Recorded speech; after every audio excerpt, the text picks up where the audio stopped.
Vi på plass I Marseille for Pumas Power Up-event, hvor vi skal møte vår egen og verdens beste fotballspiller. Vi snakker selvfølgelig om Ada Hegerberg.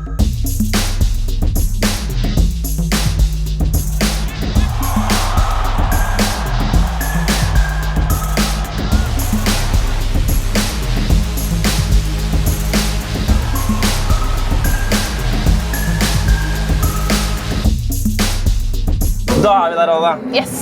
Verdens beste fotballspiller, vi kan ta det først som sist. Hvordan det å vinne gullballen? Sett noen ord på hvordan hele den opplevelsen der var? Veldig historisk øyeblikk, og det å kunne stå midt I det selv ganske utrolig. Vanskelig å finne ord for det. Det på en måte... Jeg bruker alltid å si, brukte opp den settingen litt nå, men det var en opplevelse som var litt større enn bare meg igjen. Det var en for oss alle, kan man si. Så... Litt seriøstisk fortsatt I dag. Ja, hva betydningen det både for deg og for kvinnefotballen? Det jo en stor pris. Kan du si noe om det også, det personlig og også for kvinnefotballen? Faktum at fransk fotball la på plass den prisen her for første gang for kvinner på en måte et stort steg I riktig retning. Selv om det en individuell pris, så det jo så mye historie rundt Ballon d'Or. Og det at kvinner har en plass inne på den arenaen nå, det viser at skrittet for egalitet, skulle jeg si egalitet, likestilling. Ja, vi nærmer oss et sted, selv om veien fortsetter lang. Men at store organisasjoner kan komme på banen og gjøre en forskjell, det har mye å si for oss. Som den beste, vi liker å bare si det. Hvordan jobber du for å liksom, hva fokuserer du på for å fortsette å være der du på en måte nå? Det det som den største utfordringen av alt, egentlig, å prøve å hele tiden klare å utvikle som nytt, holde seg I toppen, gjøre god sesong etter god sesong. Og det på en måte utfordringen ligger litt videre nå, men det det som litt motivasjon nå.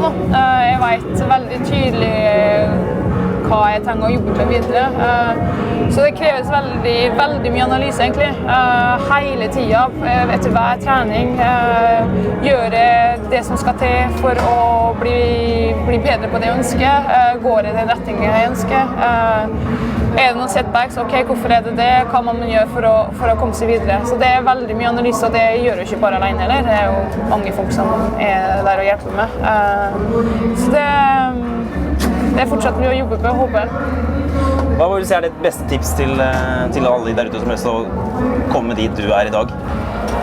Jeg snakker jo alltid det her med å ha god selvfølelse. For å komme et sted så tror jeg man må ha den gode selvfølelsen. Ikke nødvendigvis bare selvtillit, men at vite godt hva man hva du står for, hvor du vil hen.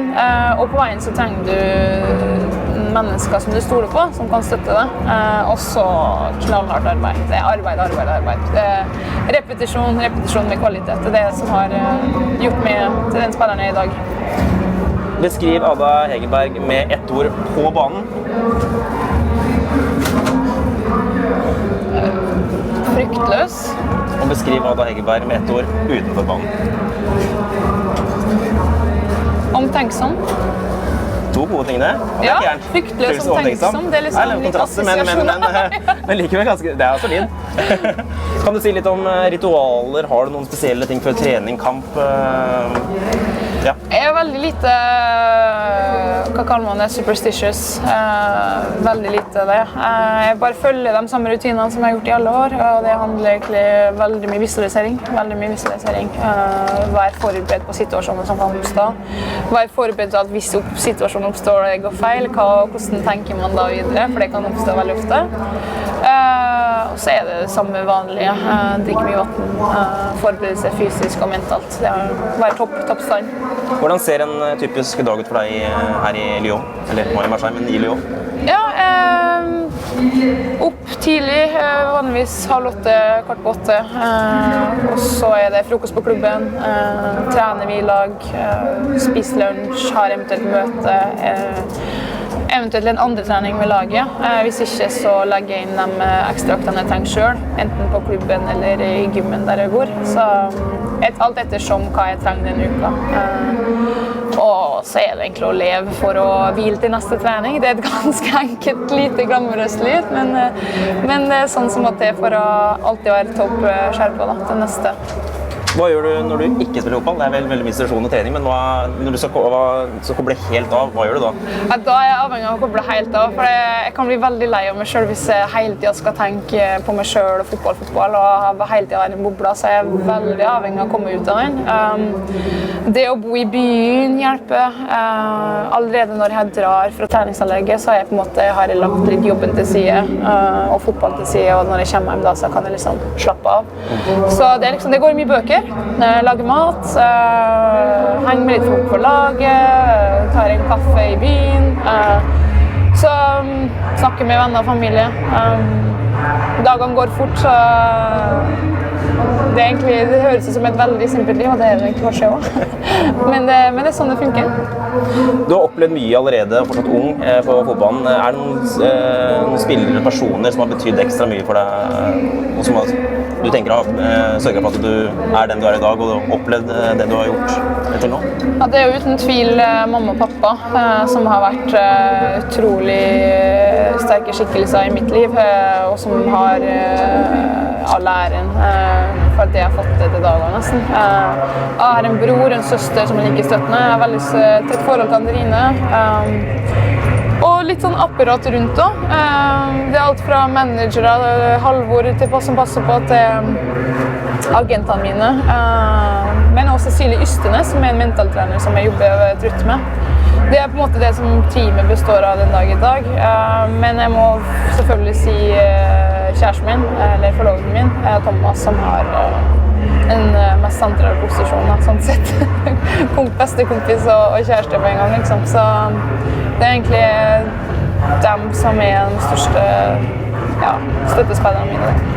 Før vi runder av den lille Ada-delen av spørsmålet, jeg har fått med meg at du har et spesielt ord som du bruker mye. Kjøle. Hva betyr det? Eller kjøle inn... Det er dårlig. Kjøle bra, kjøle dårlig. Ja. Kjøle Hva er det greia der? Kjøle er et ord som du kjøler mye rot.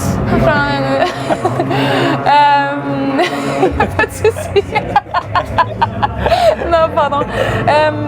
Kjøle forklarer alt. Du kan bruke kjøle bra, kjøle dårlig. Du er helt kjøle. Nei, i dag var jeg helt kjøle. Ja, det er rett og slett. Og det sier så mye, og det sier så lite på en gang. Hvor mange er det som bruker det ordet her, sånn estimert? Nei, det må jo være vestlendinger, trøndere. Jeg vet ikke om trøndere bruker det, men nordmøringer i minst. Og sunndalinger. Unnskyld, sunndalinger. Ok, vi hopper til et spørsmål om fotballsko Puma. Du har vært en Puma-atlet en stund nå. Hvor mange fotballsko bruker du i løpet av et år? Altså, nå er det sånn at det nesten brukes for mye fotballsko. Jeg husker når jeg var liten, så var det på en måte ikke utstyr. Altså, det var ikke snakk om dyrt utstyr. Vi hadde de skoene vi hadde. Vi fikk noen gode lærsko. Det var på en måte å ta vare på dem, pusse dem, tok vare på dem og prøvde å holde vare på dem så lenge som mulig. I dag føler man bytte mer og mer, men jeg prøver å benytte et par så lenge jeg kan. Jeg får god feeling med et par, så da prøver jeg å holde på dem. Men kan jeg bruke et par fotballsko i 2 måneder, per andre måned. Nye eller gamle sko, hva foretrekker du best? Hva liker du? Jeg er veldig glad i nye, det må jeg helt si. Det er en god følelse når du har på deg helt sprenkende nye fotballsko. Det er det som er så bra med dem her også, at du tar på dem første gang, trenger ikke å spille dem inn. De er gode med en gang.